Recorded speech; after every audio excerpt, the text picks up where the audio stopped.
વાત કરી જામખંભાળિયાની તો જામખંભાળિયા ખાતે ભાજપ કાર્યાલયનું ઉદ્ઘાટન ત્યારે CR પાટીલના હસ્તે ખુલ્લું મૂકવામાં આવ્યું કાર્યાલય। ત્યારે ભાજપના સ્થાપના દિને જ કરવામાં આવ્યું ઉદ્ઘાટન। ત્યારે 7000 ફૂટ વિસ્તારમાં બનાવાયું છે વિશાળ બિલ્ડિંગ। એપ્રિલ 2024 એટલે કે ભારતીય જનતા પાર્ટીનો સ્થાપના દિવસ। દેવભૂમિ દ્વારકા જિલ્લા ભારતીય જનતા પાર્ટી 2013માં દ્વારકા જિલ્લો અલગ પડ્યા બાદ દેવભૂમિ દ્વારકા જિલ્લામાં ભારતીય જનતા પાર્ટીના કાર્યકર્તાઓનું એક સ્વપ્ન હતું કે પોતાનું ઘરનું ઘર બને અને એ કાર્યાલયમાંથી નિષ્ઠાવાન કાર્યકર્તાઓનું નિર્માણ થાય।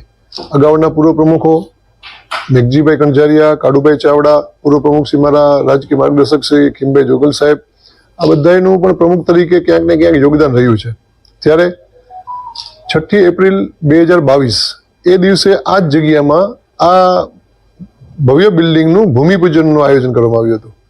ત્યારબાદ ક્રમશઃ 7000 ફૂટ જગ્યામાં આશરે 20000 ફૂટ જેટલું કન્સ્ટ્રક્શન કરી અને જે કાર્યકર્તાઓને આધુનિક સુવિધાઓ મળી રહે, જેમાં કાર્યકર્તાઓ બેસીને પોતાનું કામ કરી શકે, સંગઠનની જવાબદારી સંભાળી શકે, એના માટે આ બિલ્ડિંગમાં તમામ વ્યવસ્થાઓની વ્યવસ્થા કરવામાં આવી છે।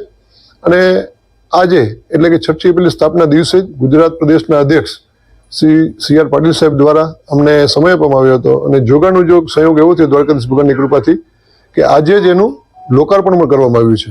ભારતીય જનતા પાર્ટીના પ્રદેશ અધ્યક્ષના હસ્તે જ્યારે કાર્યકર્તાનું જે ઘરનું સપનું આજે પૂરું થયું અને આજે એમના દ્વારા કાર્યકર્તાઓને અર્પણ કરવામાં આવ્યું। આ કાર્યાલયમાં પ્રમુખશ્રીની ચેમ્બર, વેઇટિંગ લોન્જ, ધારાસભ્યશ્રી, MP શ્રી બેસી શકે, મહામંત્રીશ્રીઓ તેમજ કોમ્પ્યુટર રૂમ, દ્વારકા જિલ્લાના 10 મંડળો આવેલા, 10 મંડળના એક બૂથની ફાઇલ, જેમાં પેજ સમિતિ, બૂથ સમિતિ અને એ બૂથની મતદારની કોપી, જે હાર્ડ કોપી, સોફ્ટ કોપી સાથે, તેમજ ઉપર 290 લોકો કાર્યકર્તાઓની આપણે લઈ શકે એ પ્રકારનું